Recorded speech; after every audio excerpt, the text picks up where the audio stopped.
Muy buenas tardes, doctor Herbert Montoya Mendoza, docente de la materia de Derechos Humanos.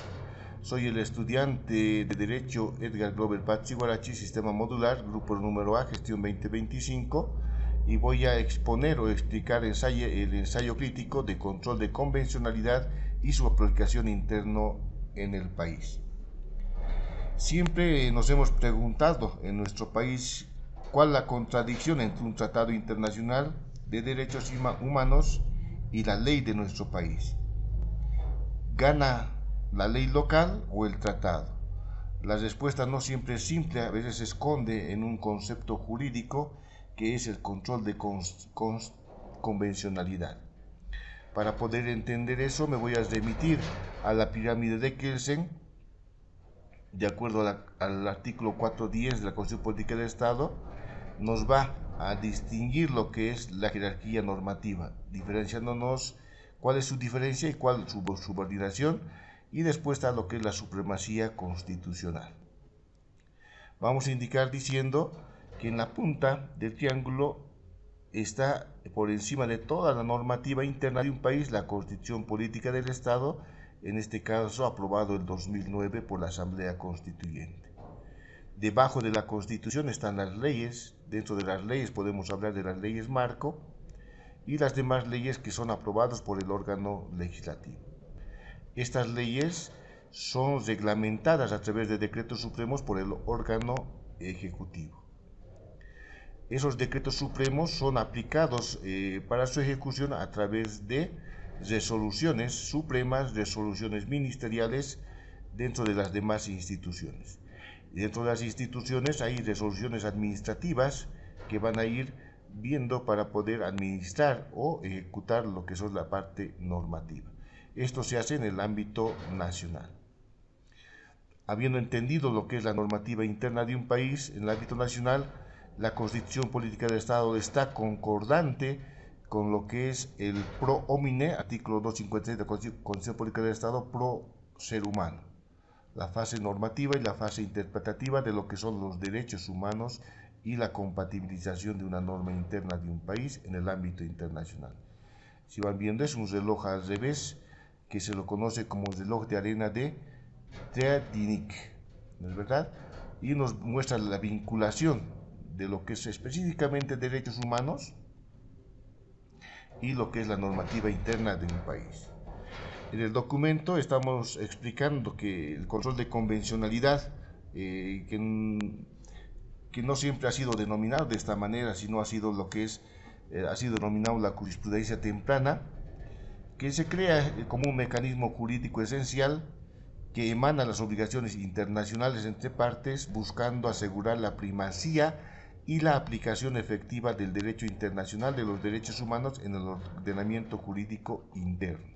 ¿Verdad? Esta relación que hemos ido explicando, y así lo entiendo yo. Asimismo podemos ver dónde nace lo que es el control de constitucionalidad. El control de constitucionalidad nace en la jurisprudencia, en las normativas que van aplicando los tribunales constitucionales. En este caso nace la jurisprudencia en Norteamérica a inicios del siglo XIX, en la Constitución austriaca a inicios del siglo XX.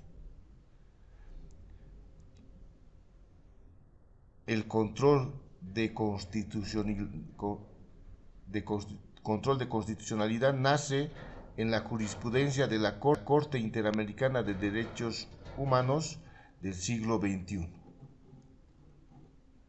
Asimismo podemos indicar que esta evolución de los derechos internacionales, de los derechos humanos, ha generado mecanismos innovadores para asegurar la efectividad de normas dentro de los estados. Uno de los más significativos y controvertidos es el control de convencionalidad. Decimos que es una doctrina jurisprudencial desarrollada por la CIDH, donde obliga a los jueces nacionales a no aplicar normas internas contrarias a esta Convención Americana de Derechos Humanos y a interpretar el derecho doméstico conforme a estándares del sistema interamericano. En el caso de Bolivia, en un estado que ha experimentado profunda transformación a través de la nueva aprobación de la Constitución Política del Estado, ¿no? Asimismo, vamos a fundamentar lo que es la naturaleza del control de convencionalidad. Imaginemos un escenario del Código Penal boliviano es aplicado en un juicio, pero ese artículo viola el derecho al debido proceso garantizado por la Convención Americana de Derechos Humanos, un tratado que Bolivia firmó y se comprometió a cumplir. ¿Qué debe hacer un juez? Aquí nace lo que es el control de convencionalidad. Es una doctrina, decimos que el control es una doctrina creada por la Corte Interamericana de Derechos Humanos. Básicamente es la obligación que todos los jueces o autoridades de todos los países miembros deben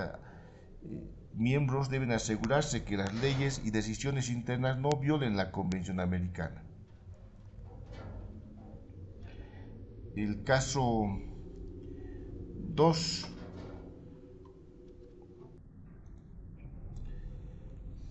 La doctrina fue explicada por primera vez en el caso Almosaid Arellano en Chile 2016, donde la Corte Interamericana de Desarrollo de Derechos Humanos estableció claramente y dijo que los jueces nacionales deben actuar como garantes de convencionalidad y dejar de aplicar leyes internas que sean contrarias a la convención. Y dentro de las leyes internas tenemos dos: un control concentrado que lo hace la Corte Interamericana de Derechos Humanos, y el control difuso que lo hacen todos los jueces y tribunales de Bolivia día a día. Y aquí vamos explicando, ¿no? Control de convencionalidad, lo de color rojo, y lo que es el control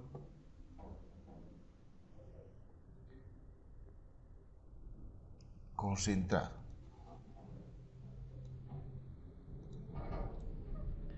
Su fundamento se encuentra en el principio de que pacta, ¿no? Lo pactado se obliga, y la obligación general de los estados consagrada en el artículo 2 de la Convención Americana de Derechos Humanos en 1969 en Costa Rica, ¿no? De adecuar su derecho interno para garantizar los derechos allá contenidos en esa convención. La normativa y la constitución en Bolivia.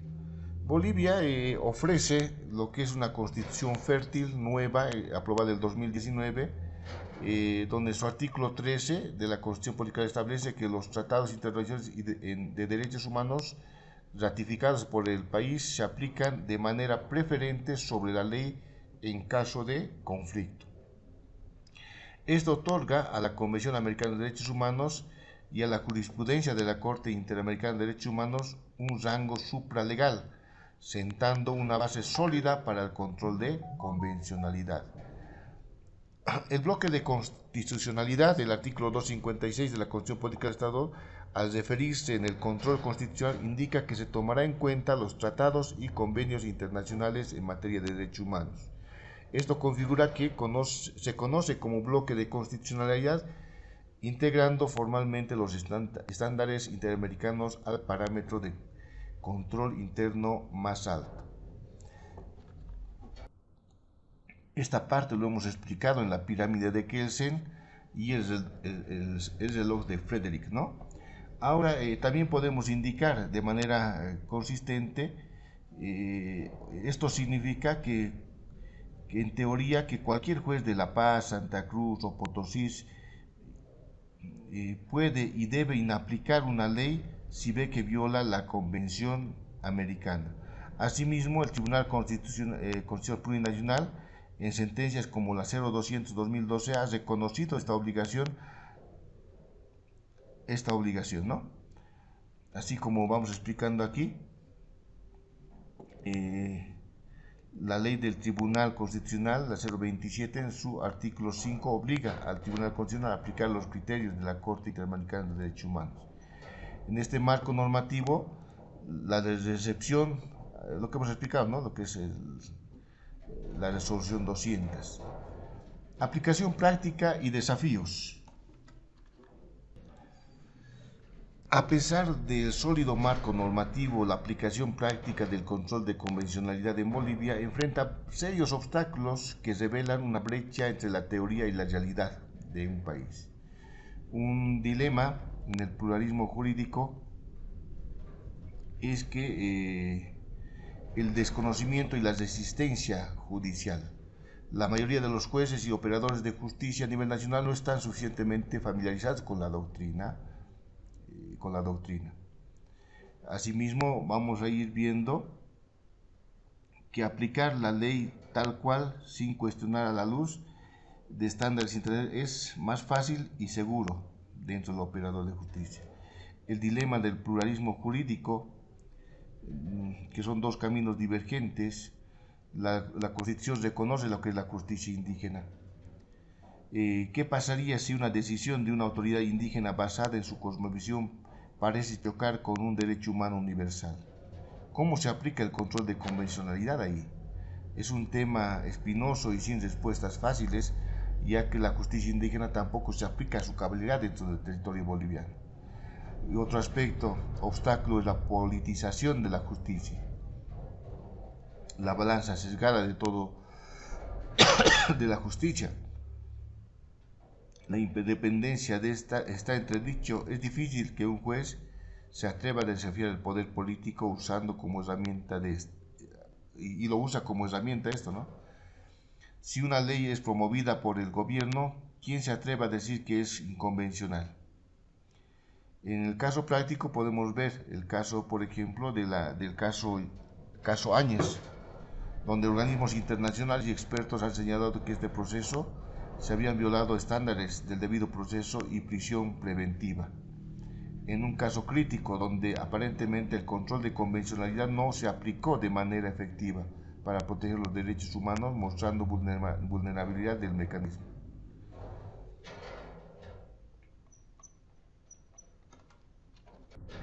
En conclusión, el control de convencionalidad en Bolivia ve una paradoja. Por un lado, cuenta con uno de los marcos constitucionales más progresistas y receptivos de la región, que lo ha incorporado de manera expresa y con un rango normativo elevado. Por otro lado, su aplicación efectiva se ve minada por la cultura judicial resistente, la complejidad del pluralismo jurídico, la politización y los casos concretos que manchan su credibilidad. Para mejor control de convencionalidad, dejó de ser una sorpresa constitucional y se debe convertir en una herramienta viva de justicia. Se requiere una profunda labor pedagógica dirigida a los operadores jurídicos, una firme defensa de la independencia judicial frente a las presiones políticas y una voluntad sincera del Tribunal Constitucional Plurinacional de asumir el rol de garante último y de convencionalidad, incluso cuando los fallos incomoden al poder de turno. Una experiencia personal, hemos podido ver que la estructura del órgano judicial ha sido menoscabada por el anterior anterior presidente. A través de los recursos económicos les han cortado lo que es la parte económica al órgano judicial, les han quitado lo que es el tema de notariado, estaban a punto de quitarles lo que es la fuente de ingresos de derechos reales y asimismo cortarles lo que son todos los recursos que antes daban el Estado boliviano el órgano ejecutivo al órgano judicial. Y un aspecto importante, han desarmado lo que es el Tribunal Constitucional, constituyéndose una empresa en una institución paralela, dándole una libertad para poder operar jurídicamente y distorsionar la parte de la justicia. Antes todo dependía del Tribunal Supremo, de la Corte Suprema de Justicia. Ahora son dos entidades diferentes, ¿no? Uno es el Tribunal Constitucional y otra parte es el órgano judicial, donde están el Consejo, el Tribunal Supremo, el Tribunal Agroambiental, a través de lo que es la parte de recursos también que establece la Ley 025, a través de lo que es la Dirección Administrativa Financiera, la Escuela de Jueces, etc. Por lo que ha sido muy interesante que se llama. Muy buenas tardes, doctor.